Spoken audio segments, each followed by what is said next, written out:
तो छुट्टी मान लिया गया। आप लोगों को कर लेना चाहिए ना कंफर्म। मैसेज किया था कि सर को रिप्लाई नहीं दिया था ग्रुप पे, ठीक है। एक वो पीछे एक मैसेज उन्होंने दिया था, किसने डाला था? राहुल जी ने, ठीक, कि आप लोगों को बैक गेट से आना है। लेकिन सर हम लोग को कोई मैसेज ही नहीं आया था। जो लड़की लोग मतलब जो भेजी थी कि आज क्लास चलेगा कि नहीं, केवल वही गया था, रिप्लाई भी नहीं आया लड़की था। वाले ग्रुप का एडमिन मुझे बना था। एडमिन जो थी वो नहीं था, नहीं, मैसेज तो ऐसा कुछ आया नहीं था, शायद मुझे भी क्या आया था सर? मैसेज में कुछ नहीं आया था सर। नहीं, आप लोगों ने मैसेज किया था। हाँ। अरे मैं चेक कर ले रहा था। हम आज क्लासेस चलेंगी, देखो मैसेज गया है, लड़कों वाला लड़कियों वाला। तब लड़कियों का आने में सर लेकिन हम लोग को तो आया ही नहीं है। भाई आप ही के ग्रुप की कहानी है, ये दूसरे की नहीं बोल रहे हैं।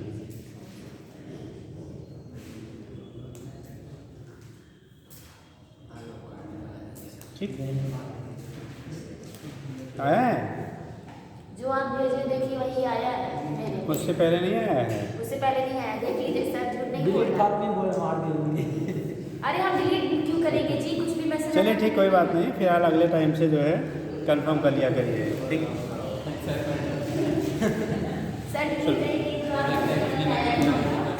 ठीक, हो सकता है आप में ना पहुँचा हो, कभी कभी ग्रुप में होता है, कभी कभी नहीं हो फॉरवर्ड हो पाता सब पे, तो हो सकता है आप उसी कैटेगरी में आ गए हैं, आप पे ना ऐसा होता पहुँचा है, हो सकता है ब्लॉक किए हो। हम। नहीं, ब्लॉक नहीं, ब्लॉक होता दूसरा कैसे आता? वो दूसरे ने करा था आज क्लास चलेगी। चलिए ठीक है, लिखें।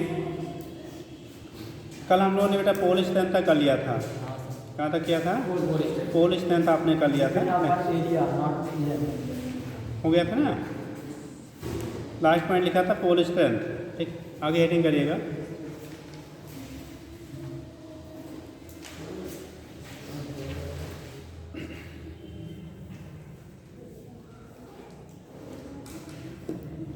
अगला हेडिंग है मैग्नेटिक मोमेंट या मैग्नेटिक डायपोल मोमेंट क्या लेते हैं बेटा। नेक्स्ट हेडिंग करेंगे। कल बेटा आपको मैग्नेटिज्म स्टार्ट कर दिया गया था, ठीक। उसमें आपको बाकी बेसिक्स बता दिया गया था, लास्ट में पोल स्ट्रेंथ बताया गया था, ठीक। नेक्स्ट हेडिंग करेंगे मैग्नेटिक मोमेंट या उसी को मैग्नेटिक डायपोल मोमेंट कहते हैं।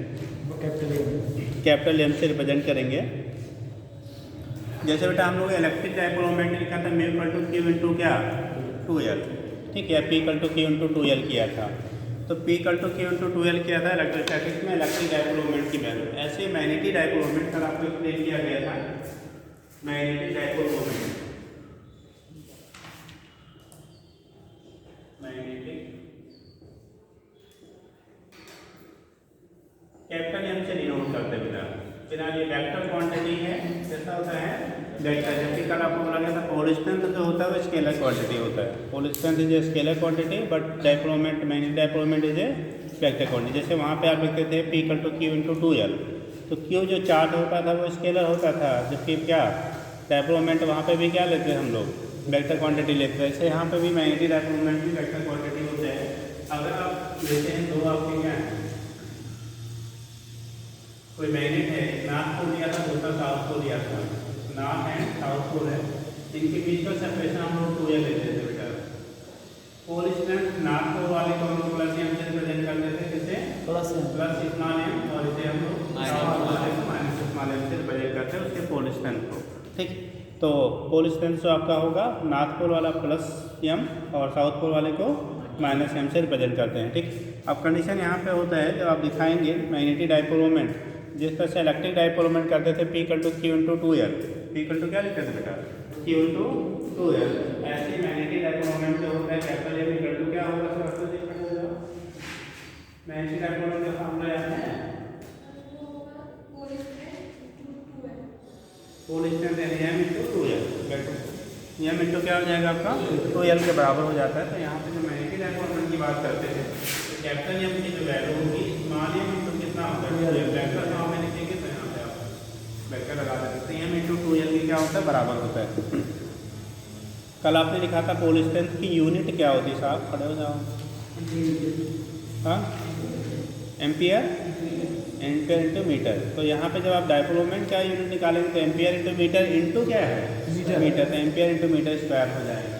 तो यहाँ पे जो यूनिट आप लेंगे क्या लेंगे बेटा, ऐसा यूनिट आप लेंगे तो एम्पियर इंटू कितना मीटर स्क्वायर मीटर स्क्वायर हो जाएगा। डायमेंशन की बात करोगे तो 80 पर 2 ए पर एल स्क्वायर है। अब चाहे एल स्क्वायर करो चाहे एल स्क्वायर, ए का नीचे जो भी आप लिख लेते हैं, ठीक।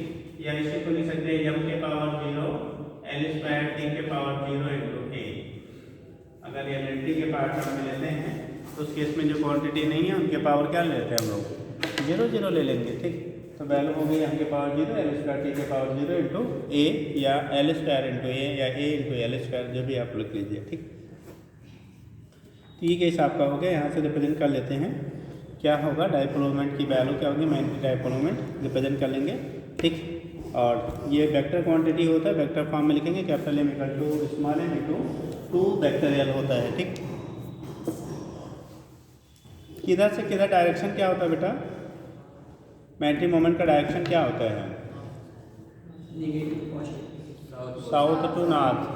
क्या होता है डायरेक्शन जो आपका होगा मैग्नेटिक मोमेंट साउथ टू क्या नॉर्थ आपका होता है, यानी कि अगर मैग्नेटिक मोमेंट को आप दिखाएंगे ना तो ये साउथ टू किधर होगा नॉर्थ की तरफ होता है, direction south pole to north pole की तरफ होता है, ठीक।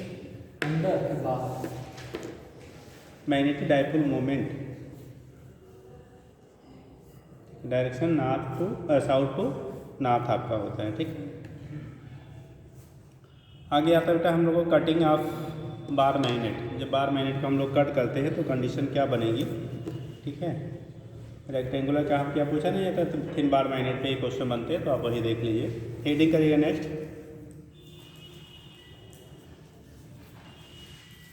Cutting of bar magnet.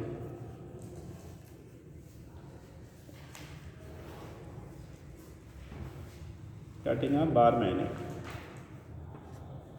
Bar magnetic bar magnet बेटा,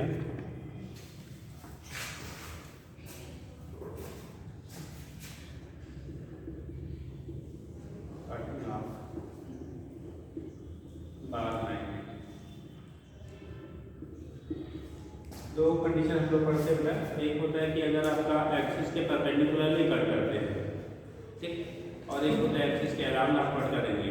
तो अगर एक्सिस के परपेंडिकुलर हम लोग कट करते हैं, एक्सिस के परपेंडिकुलर तो कंडीशन क्या बनेगी,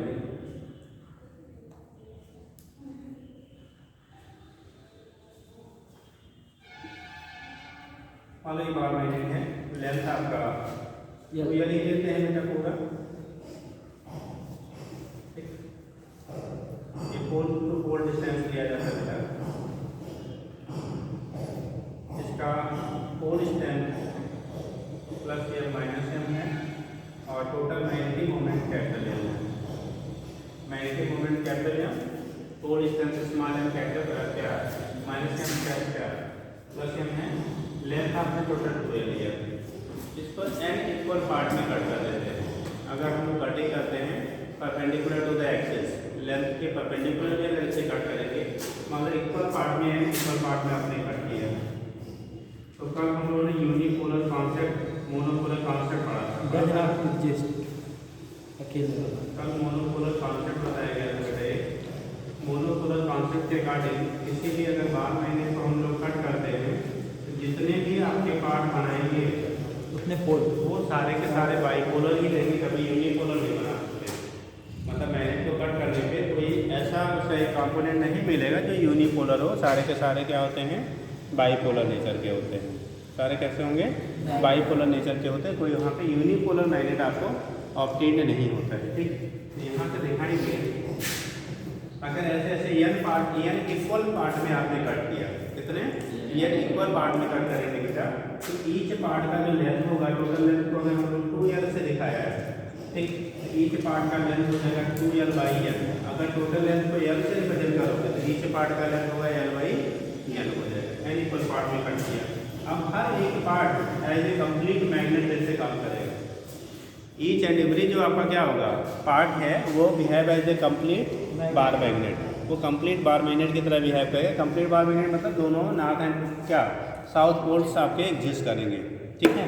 तो यहाँ पे जब आप रिप्रेजेंट करेंगे तो एक नॉर्थ पोल है, दूसरा साउथ, फिर इसका नाम का आपको जो साउथ यहाँ पे उसके क्या मिलेगा, north south data north and south. मतलब ये प्लेन साउथ ही रहा और ये प्लेन क्या रहा नॉर्थ। बाकी उनके कांस्टेलेशन जो हमारे क्या है अपोजिट पोल्स हैं वो वहाँ पे डेवलप हो जाते हैं, ठीक। अब कंडीशन अगर बेटा n इक्वल पार्ट में आपने कट कर दिया, किसमें n इक्वल पार्ट में आपने कट कर दिया, तो उस केस में क्या होता है कि पूछा जाता है डाइपोल मोमेंट क्या हो जाएगा, पोल स्ट्रेंथ क्या होगा। देखो जो पोल स्ट्रेंथ होता है किसी बार मैग्नेट में उसके एरिया पे डिपेंड करता है, इस पे लंबाई क्रॉस सेक्शनल एरिया जो आपका है उस पर डिपेंड करता है, ठीक है। किस पे डिपेंड करेगा, क्रॉस सेक्शनल एरिया पे डिपेंड करेगा। अगर वो क्रॉस सेक्शनल एरिया पे डिपेंड करेगा तो हमारा क्या क्रॉस सेक्शनल एरिया में कोई चेंजेस हो रही है, हो रहा है क्या, क्रॉस सेक्शनल एरिया यानी कि उसका जैसे जो इसकी मोटाई है बेटा वो तो हमेशा वही वाली है ना, उसमें कोई चेंजेस नहीं है। तो अगर क्रॉस सेक्शनल एरिया में कोई चेंज नहीं हो रहा है तो उसके पोल स्ट्रेंथ में कोई चेंजेस नहीं होगा, ठीक। तो अगर ईच जो पार्ट है उसका पोल स्ट्रेंथ की वैल्यू हम डैश है तो पोल स्ट्रेंथ जब लिखेंगे pole strength of each part, ठीक। आप एल से ही ले लेंगे, आप और किताबों में आकर एल से ही कंसीडर किया गया है, जैसे क्लियर ही रहने दें। ये एक ध्यान रखना कि एल लिखेंगे तो capital L equal to M into L लिख देंगे आप, और 2l लेंगे तो m इनटू 2l, क्योंकि आगे हमें 2l का ही यूज है इसलिए हम 2l के टर्म में ही पढ़ रहे हैं। ठीक, कहाँ लगे बहन, ऑटो नहीं चल रहा, कैसे आप आए, वो सर हाथ दूसरे वाले साइड। अब ये रोड कब तक बन रहेगा, ट्रक वालों ने जाम किया है, अच्छा ऑटो ने सपोर्ट कर दिया ट्रक वालों का, वैसे अच्छी बात है आपके भाई को पानी का समस्या वाला होता है। चलिए ठीक, कोई बात नहीं, चलिए नियम कुछ बनाए भी जाते हैं, कुछ अच्छे के लिए होते हैं लेकिन उसका साइड इफेक्ट बहुत निगेटिव पे पड़ता है। जैसे होता है ना गाड़ी, अगर आप गाड़ी से जा रहे हो तो सामने वाला साइकिल से भिड़ गया तो गलती किसकी होती है, बाइक वाले ने ठोका होगा, ठीक। आप बाइक से जा रहे हो दूसरा फोर व्हीलर से आ रहा है भिड़ गया तो कहेंगे फोर व्हीलर वाला ही ठोका होगा, बड़ी गाड़ी, आप फोर व्हीलर से आ रहे ट्रक वाले ने ठोक दिया तो ट्रक वाले ही ठोका होगा। भाई साहब आप जा रहे हैं ट्रक, अब आप ला के उसके सामने खड़े हो जाओगे तो क्या करते हैं, जो पिटता है वो सीधा होता है, जो पिटता है वो सीधा होता है, सीधा नहीं होता है, बस अभी वो सीधा ऐसा नहीं है। हाँ गलतियाँ कुछ करते हैं, कुछ आप ड्राइविंग भी करते हैं, ऐसा नहीं कहा जा रहा है, बट ये है कि बेटा साइन हो गया सबका।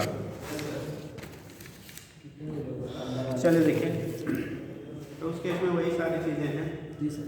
जैसे ये पहले आइडेंटिफाई होना चाहिए एक्चुअल में गलती है किसकी, ठीक। हो सकता है साइकिल वाले ने गलती करके बाइक वाले गिरा दिया हो, ये भी तो पॉसिबिलिटी हो सकती है। तो उस केस में कौन सा राइट है कौन रॉन्ग है लेकिन वही बताने वाला एग्जैक्ट मिलता नहीं है, इसीलिए उल्टे पनिशमेंट होते हैं। एक्सीडेंट होना चाहिए लेकिन हल्का होगा, भारी बात है। अरे भाई एक्सीडेंट जान के करता है क्या है कि हल्का होकर खाती हो, चलो चलो बेटा। तो pole strength of each part, ठीक, pole strength of each part करेंगे तो एम डैश की जो वैल्यू होगी, तो रूल्स बनाए जाते हैं अच्छे के लिए लेकिन वो गड़बड़ हो जाता है, नहीं आती है। तो एम डैश की वैल्यू एम के बराबर होगा, यानी पोल स्ट्रेंथ में कोई चेंजेस नहीं होंगे। डाइपोल मोमेंट क्या होगा बेटा, बदलेगा, मैग्नेटिक डाइपोल मोमेंट की जब बात करेंगे, किसकी बात करेंगे बेटा, मैग्नेटिक डाइपोल मोमेंट की जब बात करोगे तो उस कंडीशन में क्या होते हैं, यहाँ पे जब आप दिखाएंगे तो कैपिटल एम डैश की जो वैल्यू होगी ये क्या आएगा, एम डैश इंटू 2l बटे n, 2l डैश हो जाएगा बेटा। एम डैश की वैल्यू तो एम है, एम डैश की वैल्यू क्या है, एम है, 2l डैश की वैल्यू है 2l बाई n, यही है ना बेटा। यहाँ से करोगे m into 2l upon m, और m इंटू 2l की वैल्यू यहाँ से लिखेंगे ना, capital M equal to small M into कितना है 2l के बराबर है। तो इस इक्वेशन से अगर वहाँ पे वैल्यू सब्स्टिट्यूट कर देंगे तो एम डैश की जो वैल्यू होगी, किसकी वैल्यू, कैपिटल एम डैश की जो वैल्यू होगी m बाई कितना हो जाएगा, n के बराबर हो जाएगा। कैपिटल एम बाई क्या हो जाएगा, n की इक्वल हो जाएगा। तो यहाँ से फाइंड मैग्नेटिक मोमेंट की वैल्यू क्या होगी। इसकी वैल्यू बेटा मैग्नेटिक मोमेंट की जो वैल्यू आपकी होंगी उसके बेस पे रिप्रेजेंट कर लेते हैं, ठीक है। दिखा दीजिए एम डैश की वैल्यू होगी एम बाई एन के इक्वल हो जाता है, ठीक।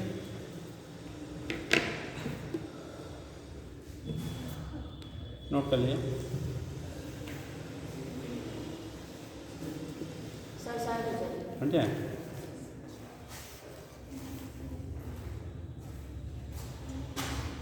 बस आप उधर की तरफ जाओ।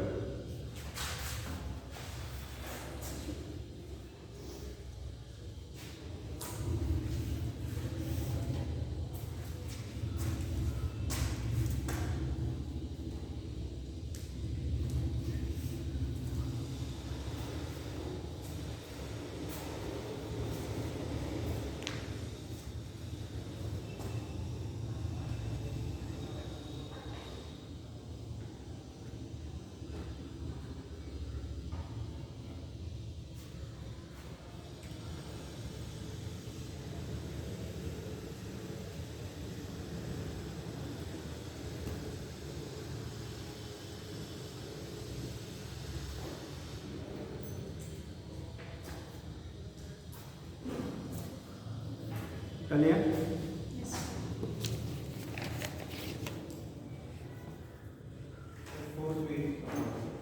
हाँ बेटा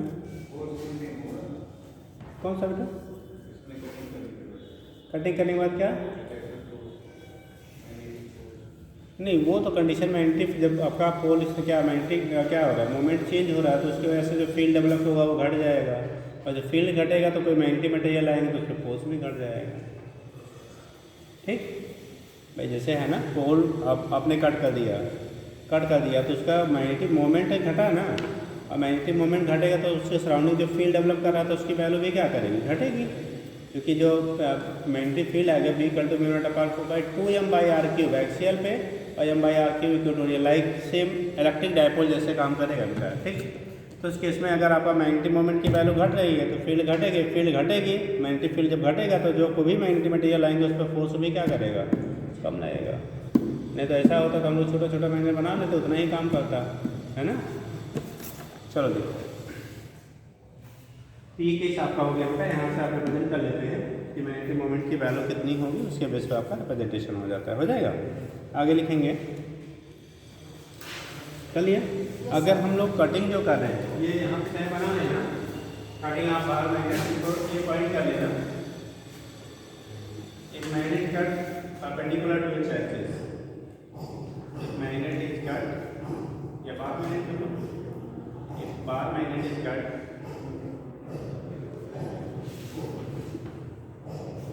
परपेंडिकुलर टू इट्स एक्सिस, इसके बेटा perpendicular its axis to its axis. अगर बार मैग्नेट को उसके एक्सिस के परपेंडिकुलरली कट किया जाए, कैसे परपेंडिकुलरली कट जब करेंगे तो कंडीशन हमारा वहाँ पे जो डेवलप होगा वैल्यू रिप्रेजेंट कर लेते हैं, एम की वैल्यू जो आपकी आ रही है, ठीक है, m/n के बराबर होगा, ठीक। और दूसरा होगा अलोंग द एक्सिस, अगर अलोंग द एक्सिस कट करेंगे तब बेटा एरिया बढ़ जाएगा, तब छोटका भी बदल जाएगा।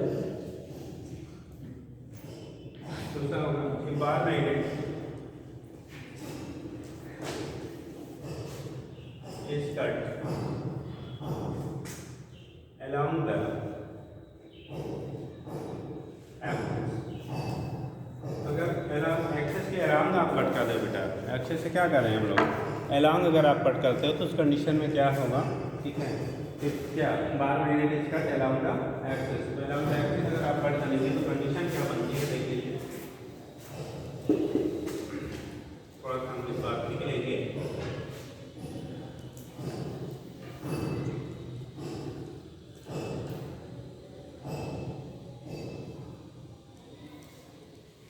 मान लो अपने टोटल एरिया आपका ये था, लेंथ क्योंकि 2m से रिप्रेजेंट करें तो हम लोग 2l ही लेते हैं बेटा, north pole south pole plus m minus m, this is the north pole, this is the south, ठीक। टोटल लेंथ आपका 2l है, टोटल एरिया परफेक्ट है a। इसे n इक्वल पार्ट में कट कर दिया, n इक्वल पार्ट में along the axis cut कर दिया बेटा। जब अलोंग द एक्सिस कट करेंगे तो लेंथ क्या रहेगा, सेम में बदल जाएगा, लेंथ की वैल्यू क्या होगी बेटा, नो इफेक्ट सेम रहेगा, इसलिए लेंथ उतना ही बना रहेगा, बट आपका क्या एरिया क्रॉस सेक्शन जो है वो हमारा कट हो जा रहा है, एरिया क्रॉस सेक्शन जो होगा वो घट जाएगा।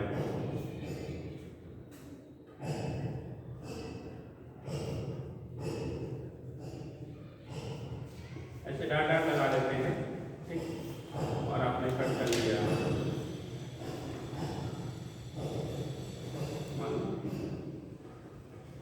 ईयर इक्वल पार्ट में हमने कर दिया, लेंथ ईच पार्ट का बेटा 2l ही रहेगा, लेंथ की वैल्यू के बाद क्या होगा 2l रहेगा, ठीक।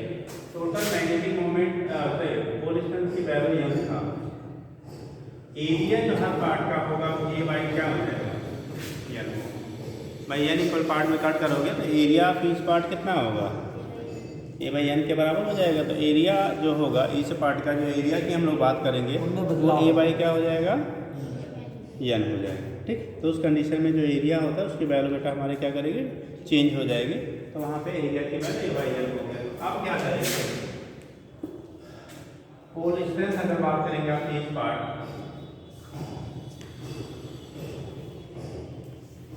पोल डिस्टेंस ऑफ ईच पार्ट, हर पार्ट का पोल डिस्टेंस होगा एम डैश की वैल्यू, एरिया धरना है बेटा, और क्योंकि एरिया के डायरेक्टली प्रोपोर्शनल होता है एम बाई क्या हो जाएगा एन के बराबर होगा। अब की बात पोल डिस्टेंस की वैल्यू जो होगी वो स्मॉल एम बाई क्या हो गया एन के इक्वल हो गया, क्योंकि एरिया जो हो रहा है 1/n हो रहा है, एरिया की जो वैल्यू है कितनी हो रही है आपकी 1n हो जा रही है, तो एरिया आपका 1n होगा तो उसका पोल डिस्टेंस की वैल्यू भी 1/n पार्ट हो जाएगा, since pole distance is directly proportional to area of cross section of the bar magnet, ठीक। तो बार मैग्नेट के एरिया क्रॉस सेक्शन पर डिपेंड करा तो उसके बेस पर हम लोग यहाँ से रिप्रेजेंट कर लेते हैं, ठीक है।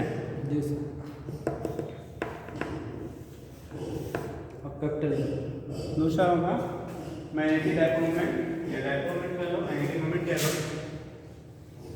तो जब मैग्नेटिक मोमेंट की बात करेंगे,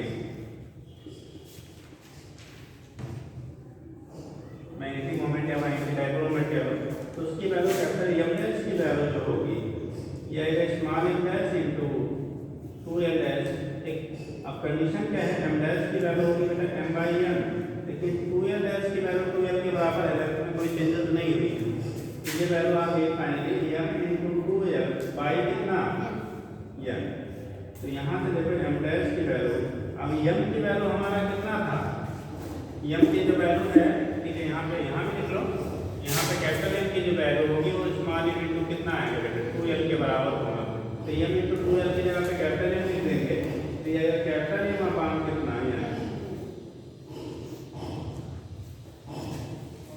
मतलब अगर आपको मैग्नेट को बार मैग्नेट को अलोंग द किससे एक्सिस कट करेंगे एन इक्वल पार्ट में, तो ईच पार्ट का पोल स्ट्रेंथ ऑल क्या and dipole moment both are 1/n times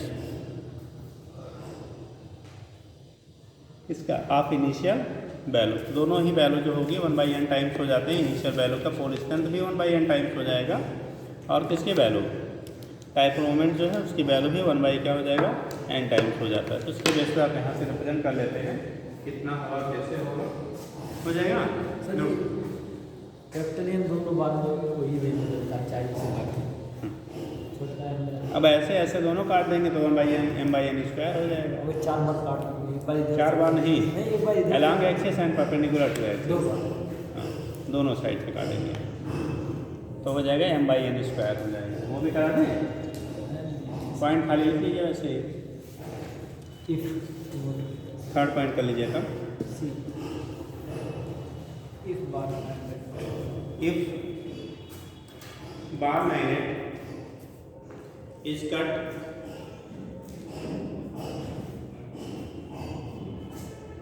if bar magnet is cut along and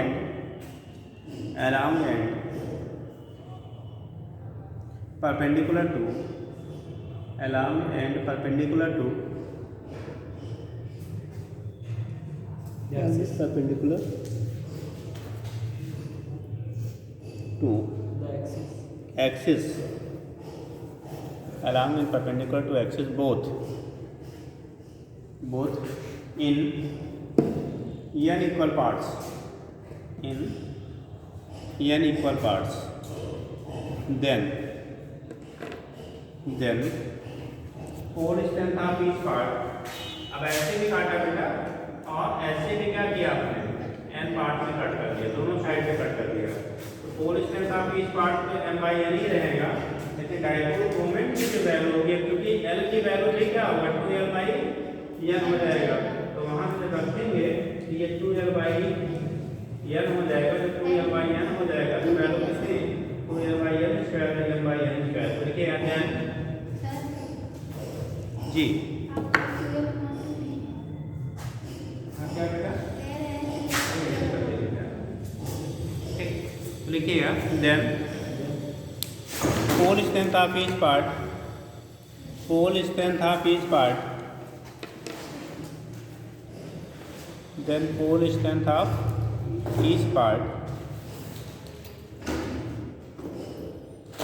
pole strength of क्या लिखा बेटा ईच पार्ट इज, देखिए small m equal to is, या तो पहले स्टेटमेंट लिख लो, is 1/n times 1/n times of initial value, 1/n times of initial value, m dash बता दो 1/n times of initial value, that is m dash बता दो small m dash equal to m by n, small m dash equal to m by n होगा बेटा, क्योंकि area भी घटेगा, ठीक, m by n, and dipole moment of each part,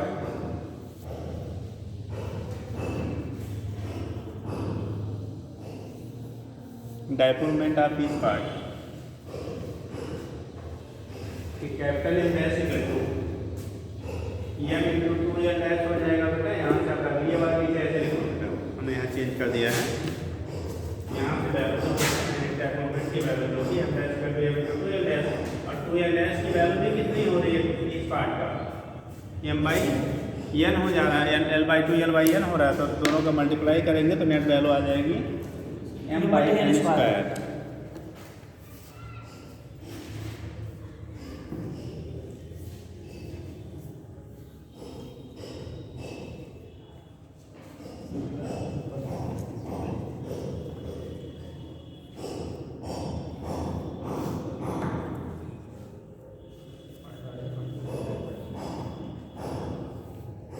हो गया, चलिए फिर जो आपको मिलता है किस पे, length along axis and perpendicular ही मिलता है, सारे दोनों साथ में नहीं दिए जाते हैं, दे देगा तो कर लीजिएगा, हो गया ना। चलिए नेक्स्ट हेडिंग करेंगे,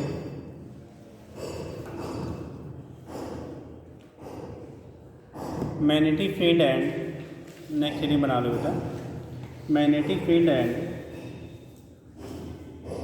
magnetic lines of force,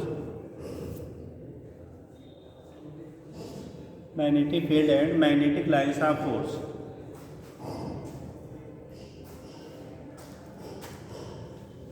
magnetic field and magnetic lines of force, ठीक है, magnetic field and magnetic lines of force लिखिएगा। देखो मैग्नेटिक, आपने जैसे इलेक्ट्रिक फील्ड पढ़ा था बेटा, ठीक है, हम लोग कहते थे द स्पेस अराउंड ए क्या electric charge in which other charge particle will experiences force of interaction are called क्या इलेक्ट्रिक फील्ड।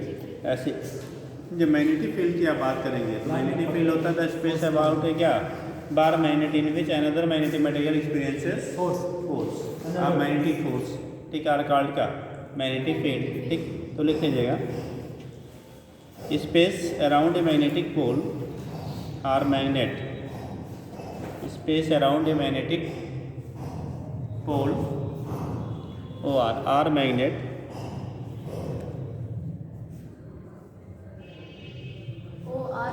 हाँ ओ आर मैग्नेट। एक और कर लो or current carrying wire, or current carrying wire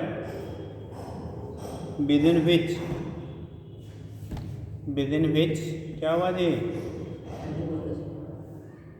within विच जाइए पानी पियाइए मुँह धुल जाइए, विद इन विच, लेकिन पानी भी ठंडा होगा, पीने लायक भी नहीं होगा, है ना, घर से पानी लाया करिए।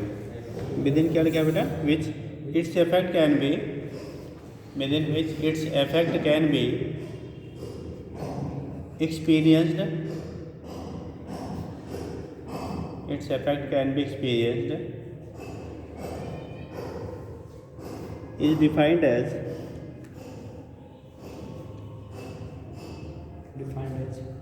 magnetic field, is defined as its magnetic field, जिसकी वजह से फाइंड कर रहे हैं बेटा, is defined as its magnetic field, is defined as its magnetic field, उसी को हम लोग क्या कहते हैं, उसका बेटा मैग्नेटिक फील्ड कह लेते हैं, जिसकी वजह से हम लोग डिफाइन करते हैं, उसी कहते हैं defined as its magnetic field, बुझेगा। अब जब हम लोग मैग्नेटिक लाइंस ऑफ फोर्स की बात करते हैं, क्या कहते हैं, मैग्नेटिक फील्ड, ठीक है, तो जो रिप्रेजेंट करते हैं वो किसके बेस पे करते हैं, लाइंस ऑफ फोर्स के बेस पे रिप्रेजेंट किया जाता है। अब कोई अगर इंडिविजुअल हमारे क्या होते हैं, पोल हैं, जैसे वहाँ पे इंडिविजुअल चार्ज हम लोग लेते थे बेटा, ऐसे यहाँ पे इंडिविजुअल जो फोर्स, तो लिखिएगा, एक लाइन लिख लीजिए तब बनाएं, लिखिएगा, the magnetic field is represented,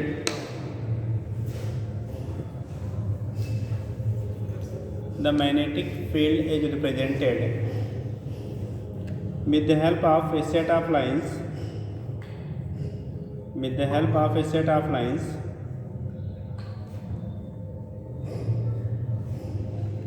set of lines are curves, called magnetic lines of force, are curves called magnetic lines of force, are curves called magnetic lines of force, हम लोग क्या कहते हैं, मैग्नेटिक लाइंस ऑफ फोर्स कहते हैं, are curves called magnetic lines of force, ठीक। अब इस तरह से हम लोग वहाँ रिप्रेजेंट करते हैं इलेक्ट्रिक लाइंस ऑफ फोर्स बेटा, ऐसे आपने यहाँ भी रिप्रेजेंट करेंगे। थोड़ा डिफरेंसेस आपके होती है, मैंने आपने बताया था मैग्नेटिक फील्ड और क्या इलेक्ट्रिक फील्ड, क्या डिफरेंस था, कितने लोग अभी याद है बेटा, किसमें sir, magnetic lines of force और इलेक्ट्रिक लाइंस ऑफ फोर्स में क्या बेसिक क्या डिफरेंसेस होती है, कितने लोग को याद है, magnetic lines of force and electric lines of force, ये बताइए। इलेक्ट्रिक वाला सर नहीं होता, ये वाला ये मतलब वो वाला इंड हो सकता है, ये वाला नहीं होता, बैठिए अंदर रहो। और सर ये नॉर्थ से साउथ हमेशा जाते हुए प्रतीत होते हैं, अब वो सब निकलता हुआ प्रतीत होता, प्लस से निकलता हुआ माइनस पे आता हुआ परपेंडिकुलरली, ऐसा प्रतीत होता है। बैठिए, देखो जो डिफरेंस है, जो पहला पॉइंट आपने बोला है वही है, बाकी तो परपेंडिकुलरली वो भी निकलता है, ठीक। तो उस केस में क्या होगा, जब हम लोग डिफरेंस की बात करेंगे बेटा, तो जो इलेक्ट्रिक लाइन का पोर्शन होते थे वो पॉजिटिव चार्ज से इमिट होता था, नेगेटिव पे जाके इंड हो जाता था, एक बड़ा था बेटा, पॉजिटिव चार्ज से इमिट होता था, नेगेटिव पे क्या जाके इंड हो जाता था।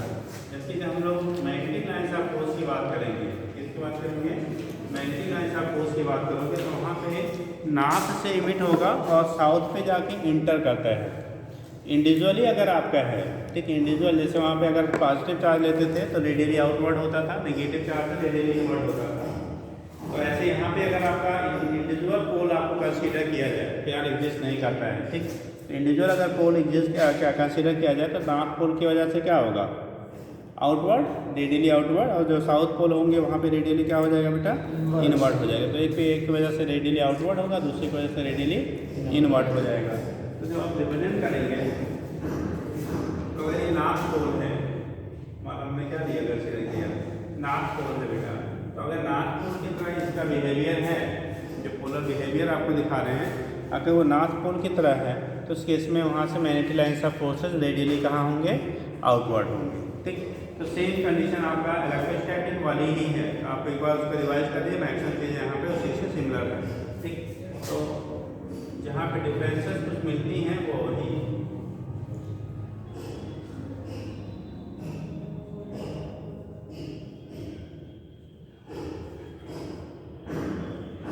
ये ठीक, तो रेडियली कैसे हो गया, आउटवर्ड।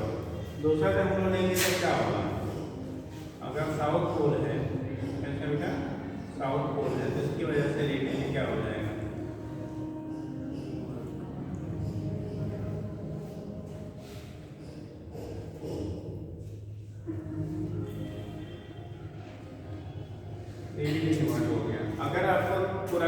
बार मैग्नेट लेते हैं हम लोग, तो उस केस में ये आइसोलेटेड पोल्स हैं, जबकि एक्चुअल में ना आइसोलेटेड मैग्नेटिक पोल्स हम लोग एग्जिस्ट नहीं करते हैं। इसकी ध्यान रखेंगे, बनाने के लिए जो रकम बनाए गए हैं। अब यहाँ पे नॉर्थ और साउथ लेते हैं, तो नॉर्थ पोल से बेटा लाइन्स ऑफ फोर्सेस इमिट होती हैं और साउथ पोल पे जाके इंटर करती हैं। ठीक, कभी भी लाइन्स ऑफ फोर्सेस एक दूसरे को इंटरसेक्ट नहीं करती हैं, ना भी टच भी करती हैं, करती कि नहीं करती? टच भी नहीं करती। एक दूसरे को इंटरसेक्ट नहीं करती है, ना ही टच और करती उससे है। सर टच रेखा खींच देंगे तो एक दूसरे को कभी काटेंगे नहीं, कभी इंटरसेक्ट नहीं करेंगे, क्लोज नहीं करेंगे। स्पर्श रेखा खींचने पे एक दूसरे को कभी नहीं काटती हैं। ठीक, अब यहाँ से लाइन थोड़ा ज़्यादा बना रहे हैं।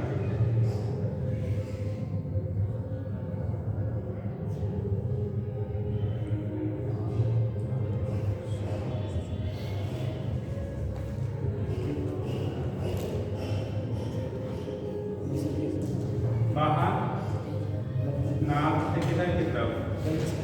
साउथ की तरफ। अंदर साउथ से बेटा किधर? नॉर्थ की तरफ इनका मूवमेंट होता है। North to south, south to north. तो ये कंडीशन आपकी होती है, लाइन कहीं कम हो रही है, पास पर ज़्यादा, दूर पे कम। अब याद रखेंगे इंटरसेक्ट नहीं करेंगे। यहाँ पे एक लाइन हमारी अब बीच में बना लेना है, इससे जोड़ना, इससे जोड़ देना। ठीक, ये हो गई आपकी लाइन ऑफ फोर्स। अब इतना कोई जरूरी नहीं, आप 2 2 3 3 बना लीजिएगा। ठीक है, तो उस केस में क्या होता है, यहाँ से आपका नॉर्थ से इमिट हो रही है, साउथ पे क्या करें, इंटर करें, और अंदर साउथ से किधर? नॉर्थ की तरफ जाती है। अंदर जो होगी फिर लाइन जो होगी साउथ से नॉर्थ की तरफ जाएंगे, बाहर नॉर्थ से साउथ की तरफ जाएंगे। ठीक, ये दोनों में बेसिक डिफरेंस होता है electric and magnetic lines of force में। बाकी ना तो वो एक दूसरे को इंटरसेक्ट करती है, ना ही ये एक दूसरे को इंटरसेक्ट करेंगे। ठीक, पास में ज़्यादा, दूर में कम इंटेंसिटी। जिनके पास पोल के पास रहेंगे तो इंटेंसिटी जहाँ ज़्यादा क्लोजर है वहाँ पे इंटेंसिटी फील्ड ग्रेटर होगा, जहाँ पे क्या होगा फादर 4 डिस्टेंसेस पे होंगे वहाँ पे इंटेंसिटी लेसर होगा। ठीक,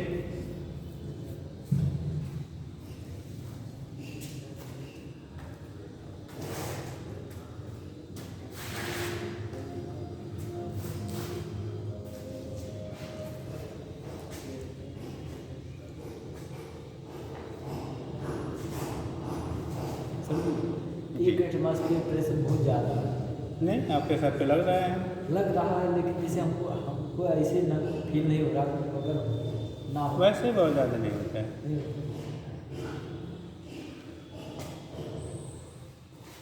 10⁵ पास में होता है, 10.013 न्यूटन पर मीटर स्क्वायर, क्या मतलब 10 टू पावर क्या 5 न्यूटन पर मीटर स्क्वायर। 1 मीटर स्क्वायर पे उतना लग रहा है, उसके बराबर है लगभग। ठीक, मतलब बहुत कम भी नहीं है। ठीक, बट ये है कि हमको बहुत फील नहीं होता है। बचपन से होता है इसलिए। लेकिन सर जैसे इसलिए बच्चे जब बचपन से क्या किए जाते हैं, डांट खाए रहते हैं, उनको प्रॉब्लम नहीं होती है। नहीं तो पता लगा बड़े हो गए, एक दिन डांट खाए, अगले दिन पंखे से लटके हुए नजर आ रहे हैं, है ना? इसीलिए सर जी डांटना चाहिए, डांटना चाहिए गलतियों पे, लेकिन मारना भी चाहिए। हाँ, बिना गलतियों के भी नहीं डांटना चाहिए। जब गलतियाँ हों तो उनको पनिशमेंट मिलना चाहिए। ठीक, क्योंकि कहीं ना कहीं इंसान जानवरों से ज़्यादा क्या होते हैं, कैसे नियम कानून को तोड़ने वाले होते हैं, तो उसके लिए उनको इसीलिए क्या हर रूल्स बनाए जाते हैं। ठीक, हो गया बेटा? चलिए देखिए, कल बन गया, वहीं पे पॉइंट लिख लीजिएगा।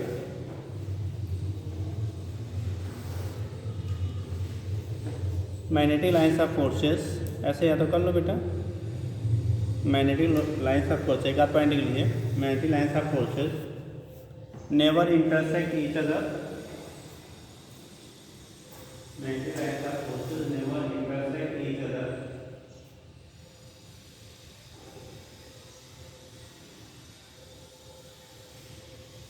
Magnetic lines of forces never intersect each other. दूसरा पॉइंट लिखिएगा, the intensity of field is the intensity of field is greater, the intensity of field is greater, ठीक, near the poles, near the poles, field is greater near the poles of magnet, near the poles of magnet where lines of forces are closer, lines of forces are closer, मतलब जहाँ पास पास होंगे बेटा, जितने ज़्यादा पास होंगी field intensity उतनी क्या होगी, ज़्यादा होती है, ठीक। अगर देखिएगा magnetic lines of forces, magnetic lines of forces form a closed curve, magnetic lines of forces form a closed curve,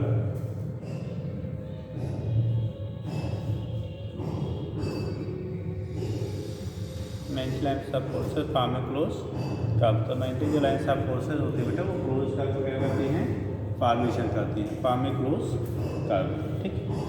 और जो मैग्नेट के अंदर लाइंस ऑफ फोर्सेस होते हैं वो parallel to each other and lines passing through magnet, lines passing through magnet, lines passing through magnet will be parallel to each other, will be parallel to each other। जो lines pass होती है बेटा magnet के अंदर वो एक दूसरे की कैसी होती है, पैरेलल होती है, पैरेलल टू ईच अदर, हो जाएगा। ये तो बेसिक हमारी जो प्रॉपर्टी होती है मैग्नेटिक लाइंस ऑफ फोर्सेस का, इसके बेस पे दिखा देते हैं, ठीक। जी सर। अगला लिख लीजिएगा बेटा, next magnetic flux, magnetic flux phi and flux density, magnetic flux phi खाली लिखिए भी, मैग्नेटिक फ्लक्स फाई एंड वही कर लीजिए, वही साइड से दिखा दीजिए, एंड फ्लक्स डेंसिटी।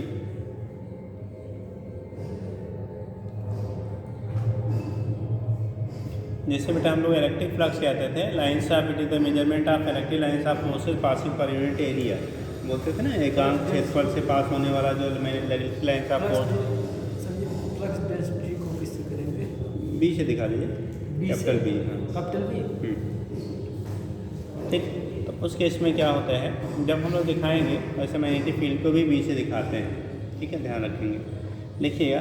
तो मैग्नेटिक लाइंस ऑफ फोर्सेस जो हमारी बेटा पास आउट हो रही है और यूनिट सरफेस एरिया से, उसी को मैग्नेटिक क्या कहेंगे आप, फ्लक्स कह लेंगे। तो लिखिएगा the number of magnetic flux, लिखिएगा the number of magnetic lines of force, the number of magnetic lines of force, the number of magnetic lines of force passing normally through a magnetic lines of force, the number of magnetic lines of force passing normally through a surface is, passing normally through a surface is defined as, through a surface is defined as magnetic flux, magnetic flux, ठीक। जी sir. और जब हम लोग, ये तो हो गया हमारा क्या बेटा, मैग्नेटिक फ्लक्स। यूनिट क्या लिखेंगे बेटा, सर फार्मूला लिख लीजिए, SI unit, it's SI unit is, formula लिखा था हम लोग, फाइव कर तो बीए कर लीजिए, टेस्ला इनटू, ठीक। यूनिट क्या लेंगे बेटा, देखो मैग्नेटिक फील्ड का वेबर होता है, weber per metre square, weber into metre square, तो मीटर स्क्वायर कट गया तो बचा वेबर। या टेस्ला लेते थे तो टेस्ला के टर्म मिलेंगे, तो टेस्ला इंटू मीटर स्क्वायर हो जाएगा। तो लिख लिया ऐसा यूनिट हो जाएगा बेटा, बी डॉट ए रहेगा बेटा, डॉट प्रोडक्ट होगा B vector B dot vector A, ठीक। बी ए कॉस थीटा वही कह लेंगे, ठीक। तो उस कंडीशन में क्या होगा, जब हम लोग लेंगे यहाँ पे क्या, यूनिट, तो लिखा आपने क्या, weber per metre square into metre square cut गया, तो वेबर या टेस्ला होता था मैग्नेटिक फील्ड का, तो वहाँ से अगर आप मीटर स्क्वायर करें टेस्ला इंटू मीटर स्क्वायर, ऐसा यूनिट जो आपकी हो जाएगी कौन सी यूनिट का, ऐसा यूनिट हो जाएगी वेबर क्या or tesla into metre square, weber or tesla into क्या हो जाएगा, मीटर स्क्वायर के बराबर हो जाएगा, weber or tesla into metre square. और सीजीएस यूनिट लिखेंगे तब क्या होगा बेटा, सीजीएस यूनिट क्या लेंगे, सीजीएस यूनिट क्या होगा,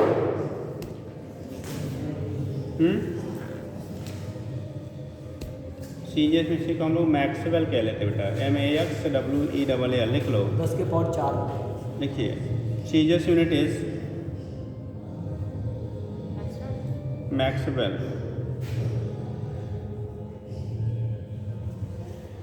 हो गया, लिखिए आगे, 1 वेबर इक्वल टू 10 पावर, क्या 1 weber equal to 10 power 8 Maxwell,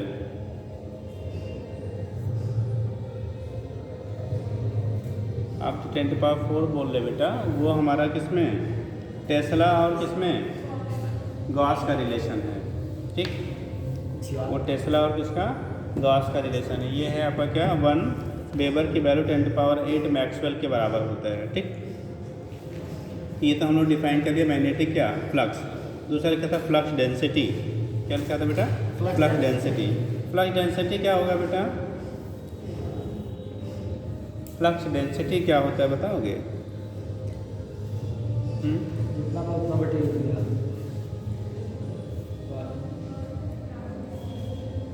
जितना है उतना मटेरियल बाद में।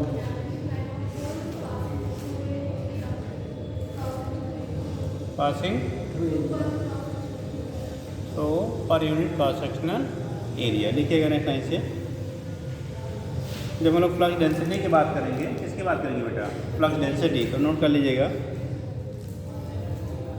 The number of magnetic, next line से करिएगा, या पहले आगे लिख लीजिए फ्लक्स डेंसिटी चाहे, ठीक, तो ज़्यादा क्लियर रहेगा। देखिए, the number of magnetic lines of, the number of magnetic lines of induction, the number of magnetic lines of induction inside a magnetic substance, inside a magnetic substance crossing unit area, inside a magnetic substance crossing unit area normal to their direction, Yes, sir. crossing unit area normal to their direction, normal to their direction is called magnetic induction, is called magnetic induction or magnetic flux density, or magnetic flux density।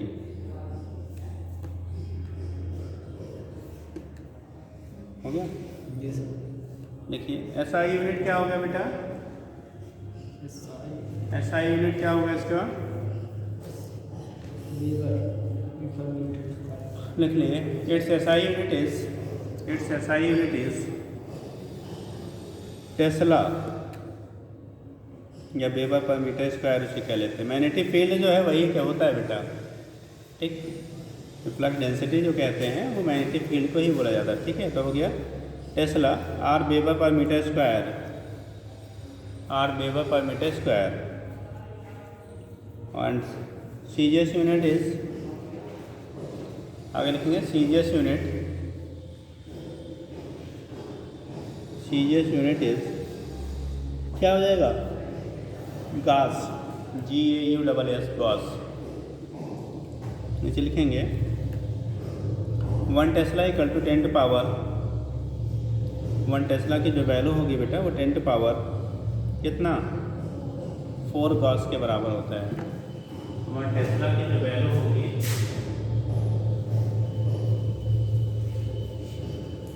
10 power 4 Gauss के क्या होता है, बराबर होता है, ठीक। ये condition आपका होता है, यहाँ से दिखा देते हैं। सर क्या लिखें? 1 tesla equal to 10⁴ Gauss.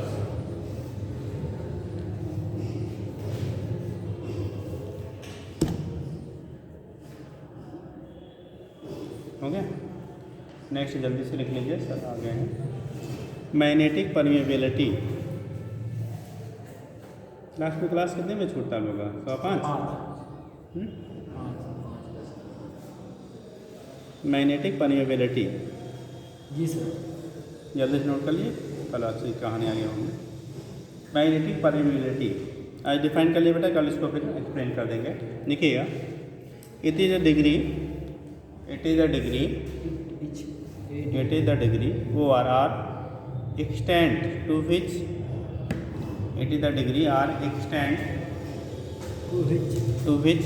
magnetic lines of force can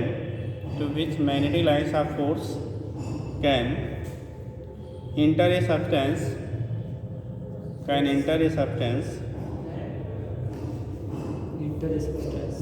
magnetic lines of force can enter a substance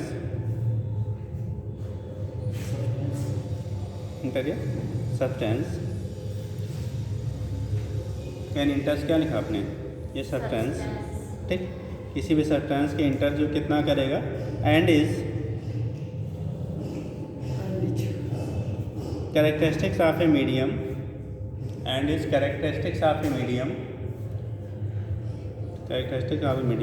which allow magnetic flux to pass through it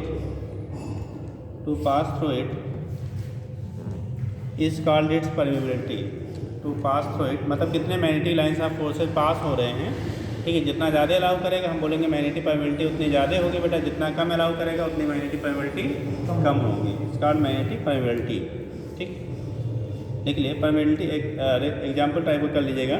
permeability of soft iron, एक बार रिलेशन पूछा गया है। Permeability of soft iron is 1000 times greater than that of air। अब इतना कर लीजिए sir, आ गया तो कल करिएगा। दैट ऑफ क्या हो गया?